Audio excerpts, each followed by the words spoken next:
Well, welcome. It's Jake, Wizard4 here at Faraday Studio, and it's time for an official meeting of Midnight Science Club, and I'm glad you could make it. We're going to interview Tamara Robertson, the host of our new show, Maker Science. We're also going to go into our attic and find one of the neatest relics I think we have in the collection. And then we're also going to do one of our special demos with our wizards in training, the wits, to see if they can think like a scientist. Now, we've got to get the place set up for the meeting, so stick around. I think you're going to enjoy it. Hey! It's almost midnight. We've got to get the studio ready. Let's go.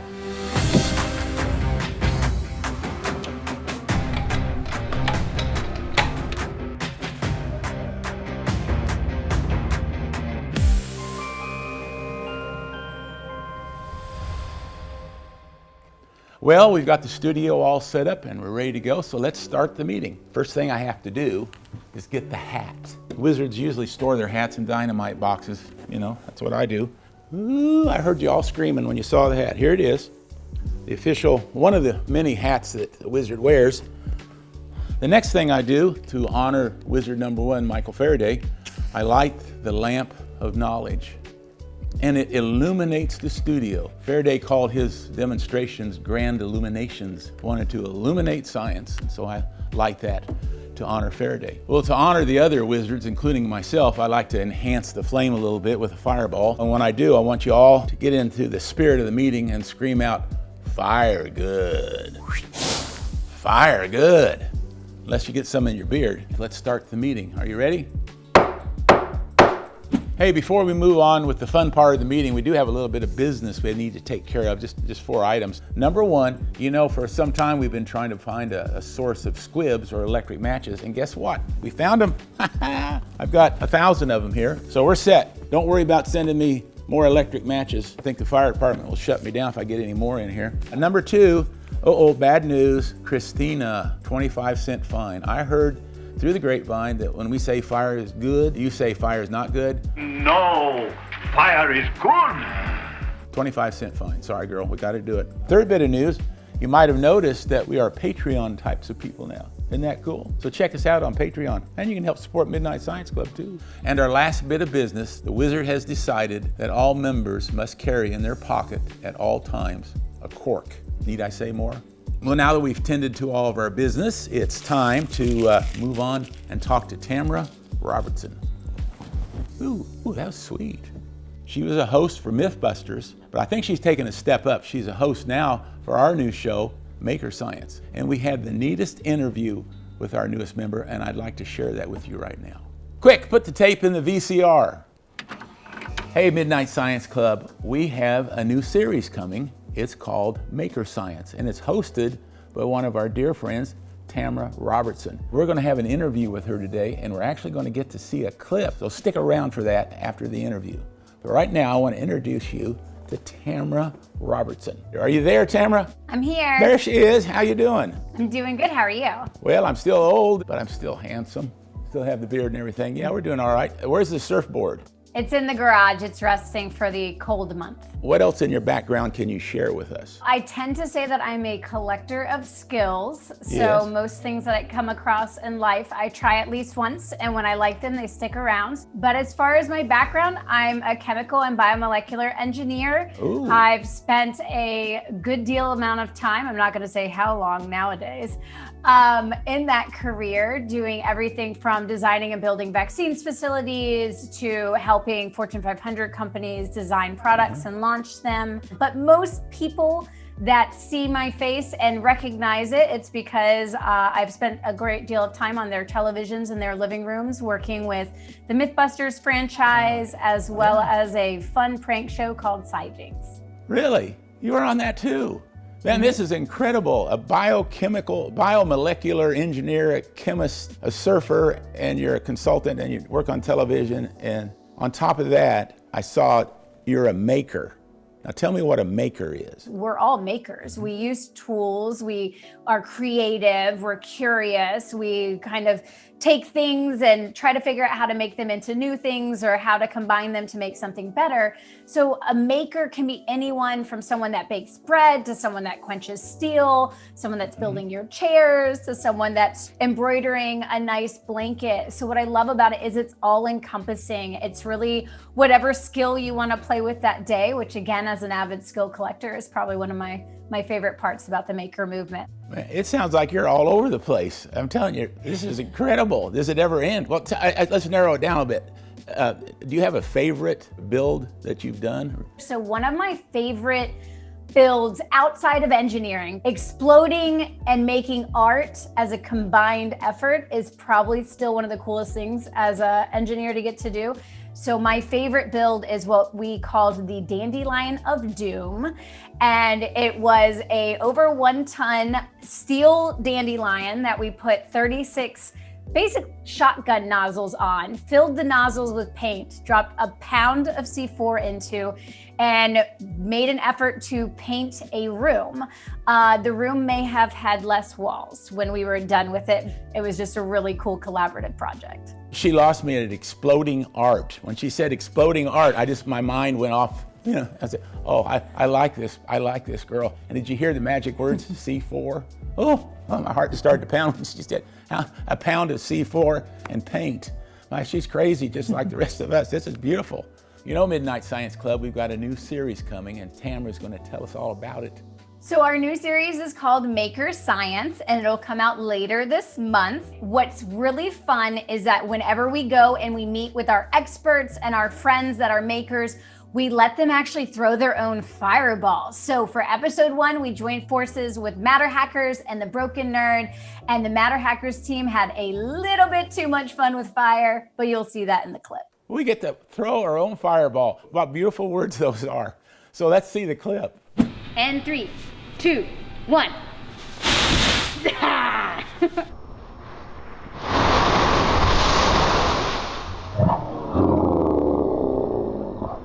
They threw their own fireball.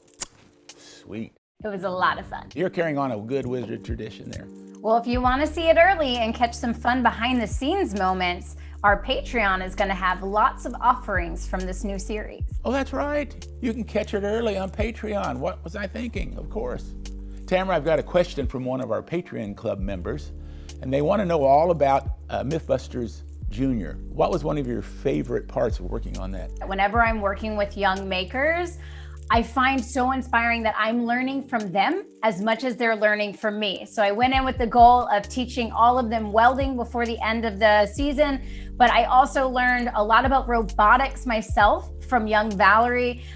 So it was really neat because it was definitely a mentor-mentee trading of knowledge. And I tell older makers all the time that the apprenticeship model has become a circle instead of a one-way street. So it was neat to see that in action. You don't know something yourself until you try to teach it to somebody else. So you said it, that learning is a cyclical thing. You learn as much as they do.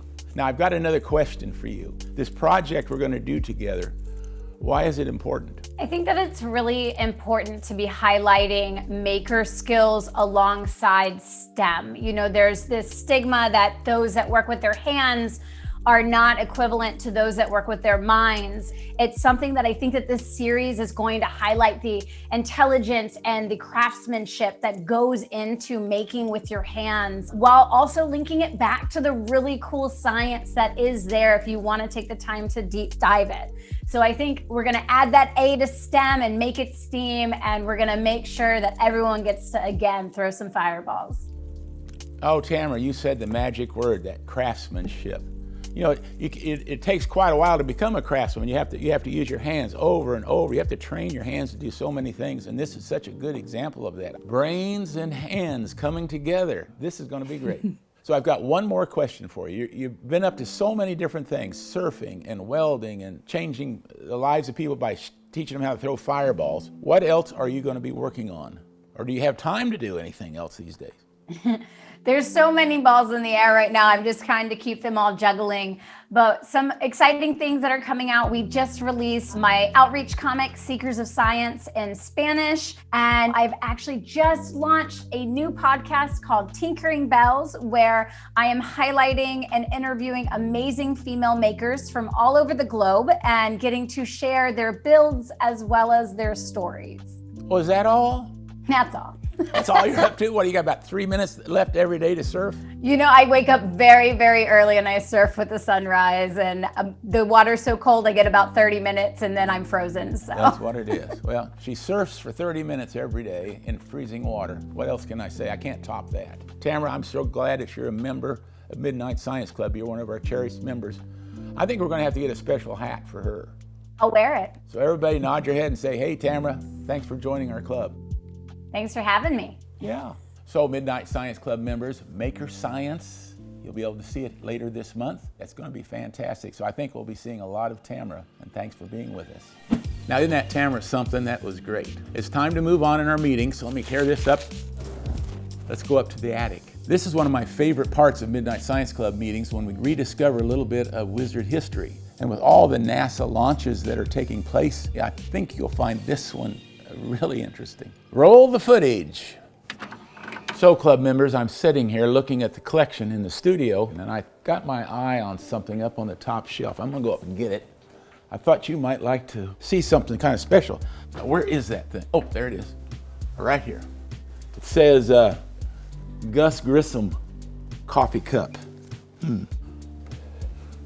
Every time I handle this little box, I get a little nervous because it's such a precious little thing that's inside. Now, back in 1961, what is that, 60 years ago? My goodness. Liberty Bell was one of the original Mercury missions, the first original 7 astronauts that went up into space. Gus Grissom flew, and his capsule, when it landed in the ocean, sank. He was safe, but his capsule went down. In 1999, there was an expedition to recover it. And one of my friends was on that expedition. It's a coffee cup that was left in the basket that went down to recover his capsule. But a lot of pressure on this styrofoam coffee cup. And they brought it back up after just spending a few minutes at the bottom of the ocean. And here is that styrofoam coffee cup. There it is. Look at that. What's amazing is this still weighs the same. So I want you to ponder this. This coffee cup, when it went down 15,000 feet to the bottom of the ocean, that's 15,000 feet, that's 3 miles down. All that water on top, 6,700 pounds per square inch. From 15 pounds per square inch normal air pressure to 6,700 pounds per square inch. It's just a lot of pressure. Squeeze this cup, oh so perfectly, completely symmetrical. Just squeezed it right down to that shape. This is what would happen to you, I guess, if you didn't take care of yourself when you went to the bottom of the ocean. You'd feel a lot of pressure. I don't think it would squeeze you down this small, but I'd probably do you in. Sweetness.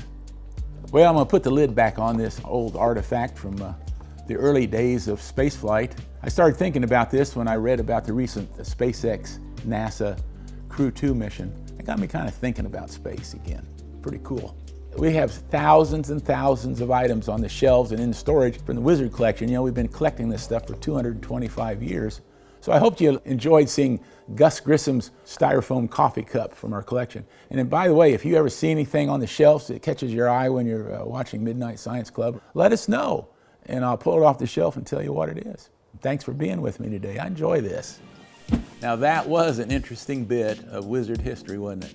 Well, let's move on. We got to go. So much for that. Now it's time to move on to wizard training. We have many traditions here at Midnight Science Club, and one of them is we always end with a bang or do a science demonstration at the very end of our meetings. And so I had our wizard in training RJ stop by the studio the other day, and things went, well, wasn't my best day. Things got a little heated. Go ahead and roll the tape. I'm gonna go hide under the table. Today, Jake actually has a question for me. You've lit a match before, right? Mm-hmm. Now, how many different ways could a person light a match?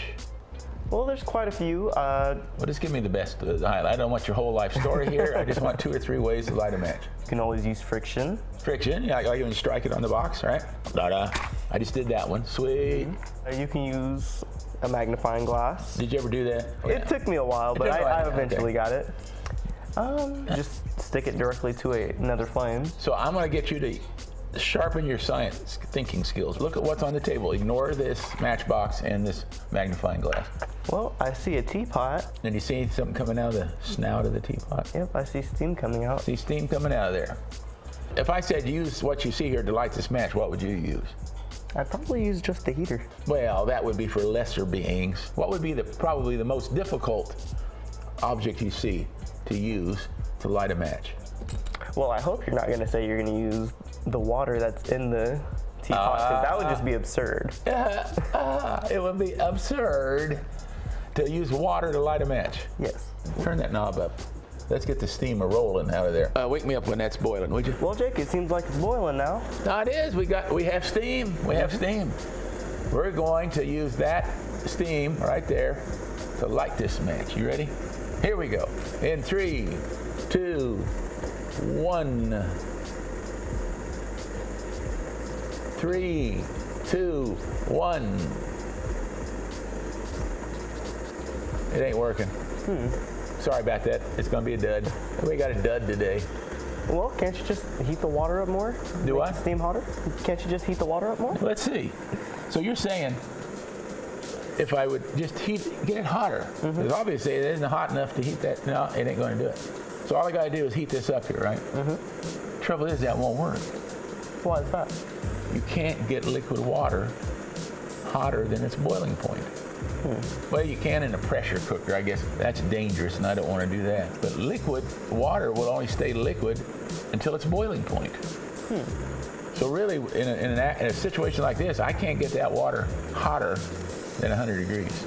Obviously, we can't use the liquid water. We're going to have to use the steam that's already coming in. Yeah. All we got to do is figure out a way to get some of that steam and heat it up. Hey, you grab a handful, and I'll. We won't do that. Well, we have a device. Bring in the device. Ladies and gentlemen, we present to you The device. the device. Guess what it's made of? Copper. There you go. Man, see that mind of his at work. And you can kind of, that stopper will fit right in there. Let me get my glove on. So I'm going to stick this plug in the end of the teapot here, and the steam is going to start coming through this pipe.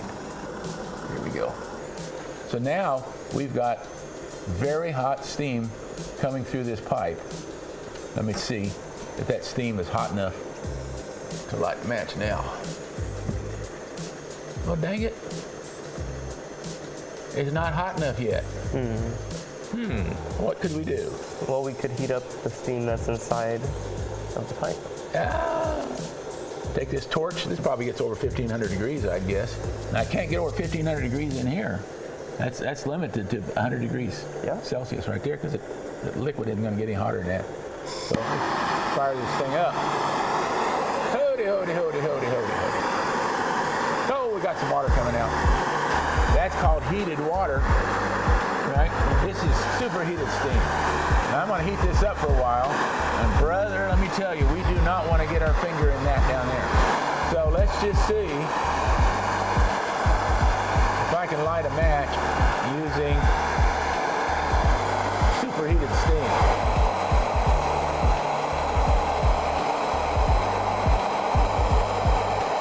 Oh! Bleep, bleep, bleep, bleep, bleep, bleep, bleep, bleep. Woo, that scared me. Did you see that old man move? Man. I had that coiled pipe for like 40 years or something like that. Mr. Wizard had that thing, and doggone it if I didn't melt through it in front of everybody. But I'm moving on. This will not deter me. We're still going to try this. You can still see the steam coming out there, right? See, we're doing a shorter pipe. So I want to heat that up and not melt through the pipe this time, and try to get that superheated steam coming out of the tip of that pipe right there. Let's see if this is hot. Yeah, it's hot. That's hot. Flash paper. Okay, so we know it's hot. Let me try that. That's cool. Forget the matches. Look at this. Oh, yeah, burn them. Hey! So we know it's working, right? Yeah. Let's try it with a match. Don't fail me now.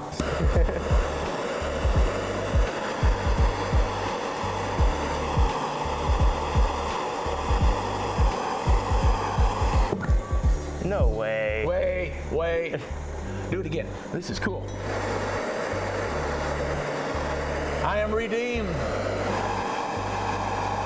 There it was. Superheated steam or superheated water lit a match. You can say, I saw it. I saw it right there at Midnight Science Club.